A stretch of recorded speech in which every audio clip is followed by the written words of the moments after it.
नमस्कार साथियों, मैं हिमांशु शर्मा आप सबका इस ऑनलाइन मंच पर हार्दिक अभिनंदन करता हूं। साथियों, आज मैं आप लोगों के सामने हाजिर हुआ हूं फिर से एक नई क्लास लेकर। साथियों, आज मैं आप लोगों को सिखाऊंगा कि किस तरीके से भारत के न्यायाधीशों को पद से हटाया जा सकता है। भारत के न्यायाधीशों को पद से हटाने की इस पूरी प्रक्रिया को हम डिटेल से पढ़ने वाले हैं, क्योंकि ये प्रक्रिया हमारे लिए कई ऐसे पद आएंगे जिनके अंदर इनको हमें इस्तेमाल करनी होगी। तो धीरे धीरे करके हम स्टेप बाय स्टेप इस पूरी प्रक्रिया को समझने वाले हैं। तो साथियों, शुरुआत करते हैं। तो देखिए, सबसे पहली बात, न्यायाधीशों को पद से हटाने की प्रक्रिया कौन से? तो सर, सुप्रीम कोर्ट या आप इसी को बोलते हो उच्चतम न्यायालय। उच्चतम न्यायालय, उच्चतम न्यायालय जो है, इनको पद से हटाने की प्रक्रिया किनको? न्यायाधीशों को। उच्चतम न्यायालय के जो न्यायाधीश होंगे, इन न्यायाधीशों को पद से हटाने की प्रक्रिया के बारे में आज हम लोग डिटेल से चर्चा करने वाले हैं। सबसे पहली बात, इस प्रक्रिया का उल्लेख इस अनुच्छेद के अंदर दिया गया है। तो देखिए साथियों, इस प्रक्रिया का उल्लेख अनुच्छेद 124(4) अनुच्छेद 124(4) के अंदर दिया गया है। अनुच्छेद 124(4) क्या कहता है? अनुच्छेद 124(4) कहता है कि सुप्रीम कोर्ट यानी कि उच्चतम न्यायालय के न्यायाधीशों को, सुप्रीम कोर्ट के न्यायाधीशों को राष्ट्रपति के आदेश से, राष्ट्रपति के आदेश से हटाया जाएगा। इसका मतलब यह हुआ क्या सर कि राष्ट्रपति महोदय आएंगे और कहेंगे कि हमें इस न्यायाधीश की चेहरा पसंद नहीं आया, इस न्यायाधीश की शक्ल पसंद में नहीं आई, हटा दो। ऐसा होगा क्या? नहीं, बिल्कुल ऐसा नहीं होने वाला। देखो, केवल अनुच्छेद 124(4) में दिया गया है कि सुप्रीम कोर्ट के न्यायाधीशों को राष्ट्रपति के आदेश से हटाया जा सकता है। अब इसकी व्याख्या, इसकी और डिटेल एक और अनुच्छेद में दी गई है, और वो अनुच्छेद है 124(5). और इस 124(5) में लिखा गया है कि इस संदर्भ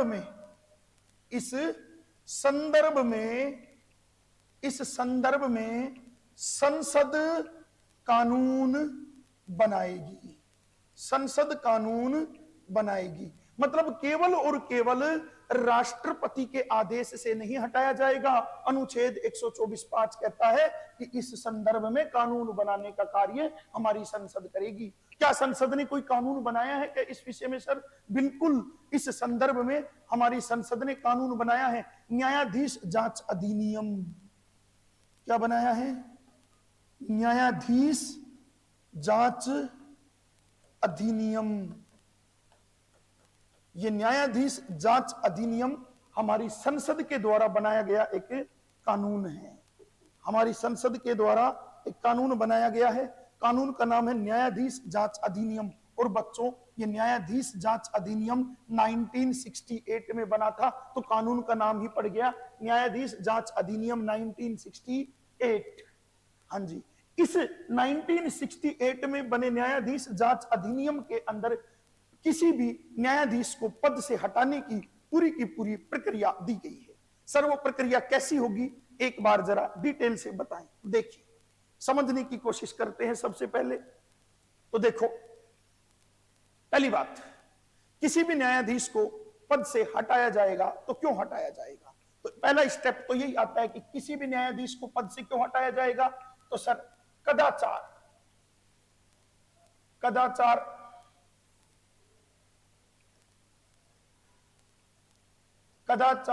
या असक्षमता के आरोप में, कदाचार या असक्षमता के आरोप में। पहली बात, किसी भी न्यायाधीश को पद से तभी हटाया जा सकता है जब उस न्यायाधीश पर कदाचार या फिर असक्षमता। कदाचार का मतलब होता है प्यारे बच्चों मिसबिहेवियर, और असक्षमता का मतलब होता है इनकैपेसिटी। इन दोनों में से कोई एक इल्जाम लगे या इन दोनों में से ये दोनों भी इल्जाम लग सकते हैं। फॉर एग्जाम्पल, आपसे क्वेश्चन पूछा जाएगा कि राष्ट्रपति को, न्यायाधीश को पद से क्यों हटाया जाएगा? ऑप्शन ए, कदाचार के जुर्म में, ऑप्शन बी असक्षमता के जुर्म में, ऑप्शन सी कदाचार व असक्षमता, और ऑप्शन डी कदाचार या असक्षमता। इस तरीके का क्वेश्चन आ सकता है आपके सामने कि किसी भी न्यायाधीश को पद से किस आरोप में हटाया जाएगा। ऑप्शन ए कदाचार, ऑप्शन बी असक्षमता, ऑप्शन सी कदाचार व असक्षमता, ऑप्शन डी कदाचार या असक्षमता। तो देखिए हमने लिखा है यहां पर कदाचार या असक्षमता, मतलब कि इन दोनों में से कोई एक लगे या ये दोनों भी लग सकते हैं। ऑप्शन ए कह रहा है केवल कदाचार, बात बिल्कुल गलत होगी। ये कह रहा है असक्षमता, केवल असक्षमता, नहीं भाई नहीं, गलत बात होगी। ऑप्शन सी कह रहा है कदाचार व असक्षमता, मतलब कि कदाचार व असक्षमता यानी दोनों के दोनों लगने चाहिए, नहीं भाई ये भी कोई जरूरी नहीं है। तो ऑप्शन डी इन दोनों में से कोई एक लग जाए या ये दोनों भी एक साथ लग सकते हैं। तो इस तरीके का अपने सामने क्वेश्चन आ सकता है। तो इसके लिए हमें तैयार रहना होगा कि किसी भी न्यायाधीश को अगर हमें पद से हटाना है तो उसके ऊपर पहले हमें आरोप सिद्ध करने होंगे, और आरोप सिद्ध क्या है कि कदाचार या असक्षमता इन दोनों में से कोई एक हो या फिर एक लगे। इतनी बात के लिए। दूसरी बात, हटाने का प्रस्ताव जो होगा, हटाने का प्रस्ताव जो होगा, ये हटाने का प्रस्ताव कहां लाया जाएगा? तो प्यारे बच्चों हटाने का प्रस्ताव हमेशा संसद में लाया जाएगा। कहां लाया जाएगा? संसद में लाया जाएगा। अब संसद में भी दो सदन है सर, लोकसभा या राज्यसभा, किस सदन में पहले लाया जाएगा?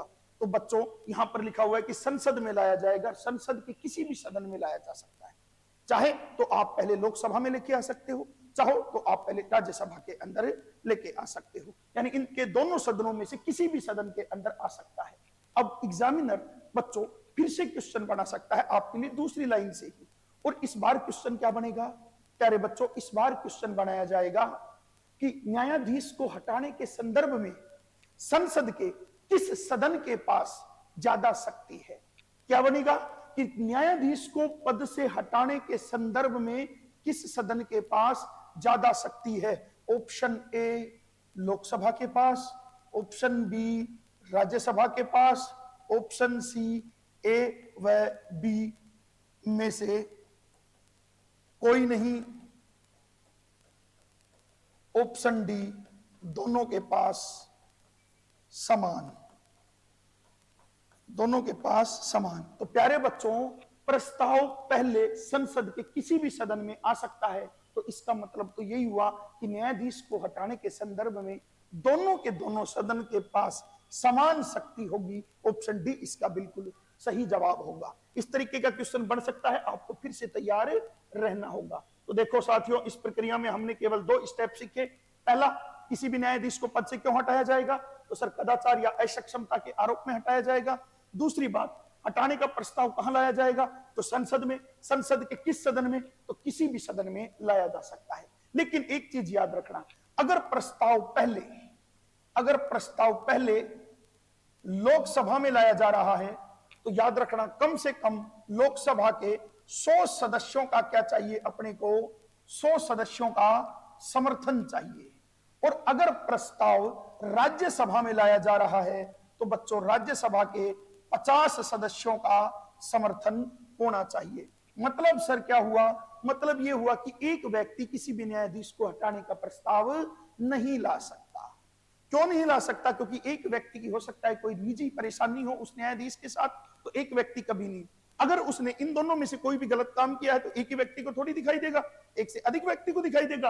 और एक से अधिक कितने? तो अगर लोकसभा में ला रही हो तो 100 सदस्य कहेंगे कि हाँ जी हमारे सामने इन दोनों में से कोई एक गलत काम हुआ है, तो वो लेके आएंगे लोकसभा में। राज्यसभा के अंदर कितने लेके आएंगे? 50। ये केवल लाने के लिए, पारित करवाने के लिए अलग बात है, ये केवल और केवल लाने के लिए है। अच्छा, लाने के लिए है। आप कहोगे कि सर अभी भी इसके अंदर हमें कुछ अंतर नजर आ रहा है कि लोकसभा के अंदर 100 और राज्यसभा में 50, ऐसा क्यों? तो लोकसभा की सदस्य संख्या काफी ज्यादा है, 543 है वर्तमान में, और राज्यसभा की सदस्य संख्या काफी कम है, 245 है वर्तमान में। तो सदस्य संख्या को देखते हुए इन संख्याओं में आपको अंतर नजर आ जाएगा। तीसरी बात, तो पहला लोकसभा में लाने के लिए 100 सदस्य और राज्यसभा में लाने के लिए 50 सदस्य। अच्छा, नेक्स्ट पॉइंट, और नेक्स्ट पॉइंट क्या है? कि प्रस्ताव लाया जाएगा, तो बच्चों जिस सदन में लाया जाएगा प्रस्ताव, उस सदन का अध्यक्ष, है ना, जिस सदन में लाया गया, जिस सदन में लाया गया, जिस सदन में लाया गया, बच्चों जिस सदन में प्रस्ताव लाया गया है, उस सदन का अध्यक्ष, उस सदन का अध्यक्ष क्या करेगा? एक जांच कमेटी बनाएगा। उस सदन का अध्यक्ष क्या बनाएगा? एक जांच कमेटी बनाएगा। सर जांच कमेटी का मतलब क्या हुआ? अध्यक्ष महोदय भी तो ये पता करना चाहता है कि जो इल्जाम इस प्रस्ताव में इन सदस्यों के द्वारा लगाए गए हैं, क्या वो इल्जाम प्रस्ताव में जो लगाए गए हैं वो सही है या गलत। इस चीज की चेकिंग करने के लिए, जांच करने के लिए एक जांच कमेटी बुलाई जाएगी, और इस जांच कमेटी के अंदर कितने सदस्य होंगे? 3 सदस्य होंगे। कौन बनाएगा इस कमेटी को? जिस सदन में प्रस्ताव लाया गया है उस सदन का अध्यक्ष बनाएगा। कितने होंगे? 3 सदस्य। 3 में कौन कौन होंगे सर? नंबर 1 सुप्रीम कोर्ट का न्यायाधीश, सुप्रीम कोर्ट का न्यायाधीश।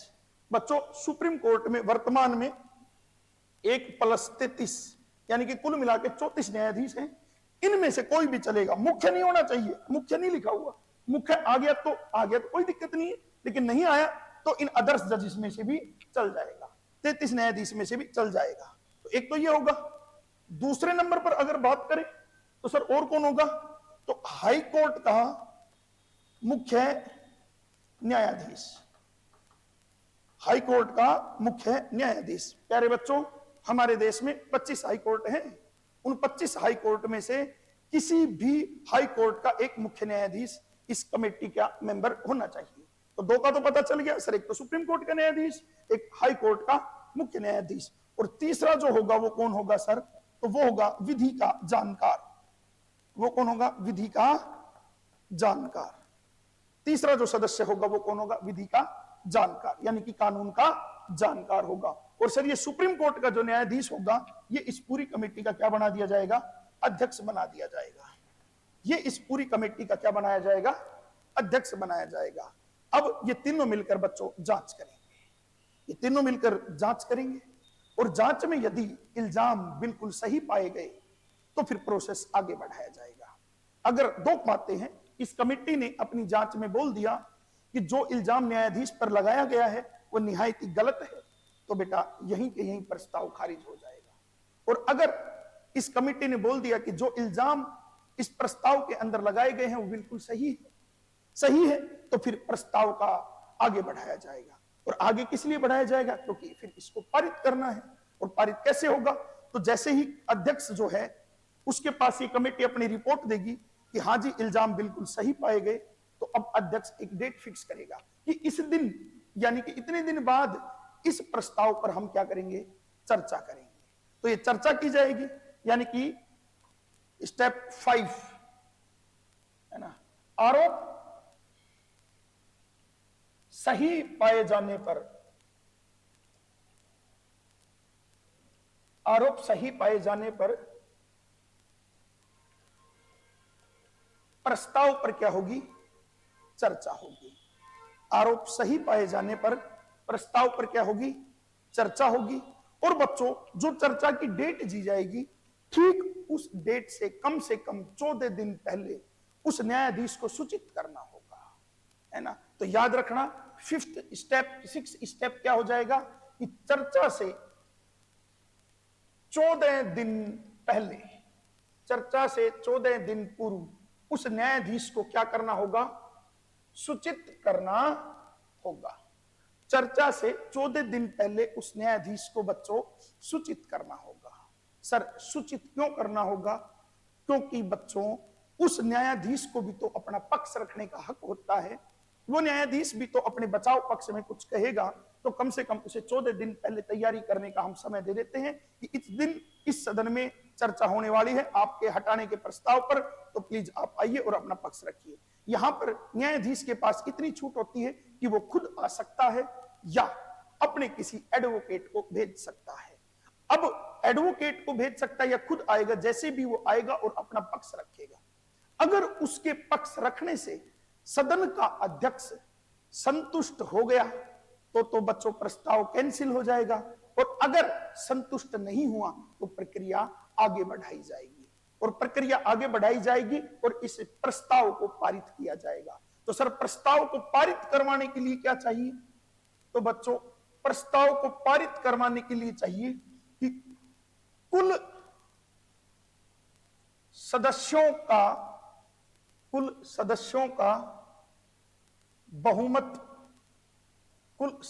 बहुमत तथा उपस्थित व मतदान करने वाले सदस्यों का 2/3 बहुमत,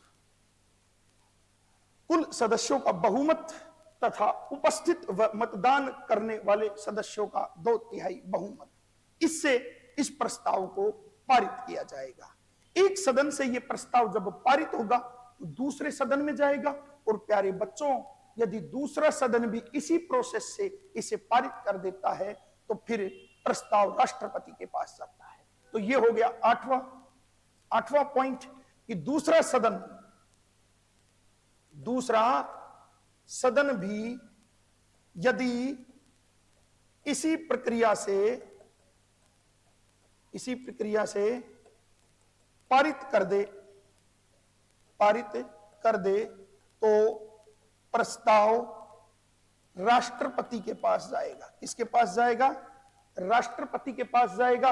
और बच्चों एक पॉइंट लास्ट वाला लिख दो कि राष्ट्रपति के अनुमोदन के बाद, अब राष्ट्रपति के अनुमोदन बोल दो, अप्रूवल बोल दो, हस्ताक्षर बोल दो, एक ही बात है। और राष्ट्रपति के अनुमोदन के बाद न्यायाधीश को पद छोड़ना होगा। प्यारे बच्चों ऐसी थी हमारे देश के न्यायाधीश को पद से हटाने की प्रक्रिया। जो प्रक्रिया मैंने आपको यहां पर सिखाई है ये कहां कहां पर काम आएगी? तो सबसे पहली बात, सुप्रीम कोर्ट के न्यायाधीश इनको भी बच्चों इसी प्रक्रिया से हटाया जाता है। फिर बात करूं मैं हाई कोर्ट के न्यायाधीश, इनको भी इसी प्रक्रिया से हटाया जाता है। इसके अलावा अगर मैं बात करूं प्यारे बच्चों आरपीएससी व यूपीएससी,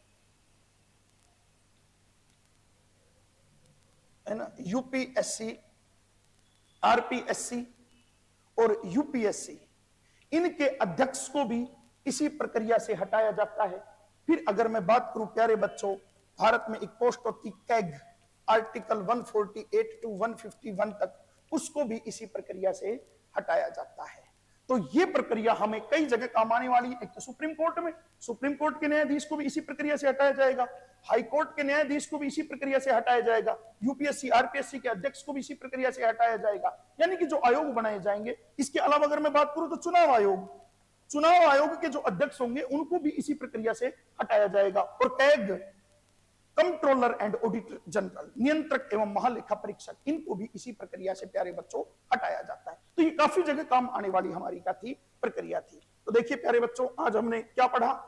तो आज हमने पढ़ा न्यायाधीश को पद से हटाने की प्रक्रिया। न्यायाधीश को पद से हटाने की प्रक्रिया, न्यायाधीश को पद से हटाने की प्रक्रिया कहां दी गई है? अनुच्छेद 124(4) में दी गई है। अनुच्छेद 124(4) के अंदर क्या लिखा हुआ है कि सुप्रीम कोर्ट के न्यायाधीशों को राष्ट्रपति के आदेश से हटाया जाता है।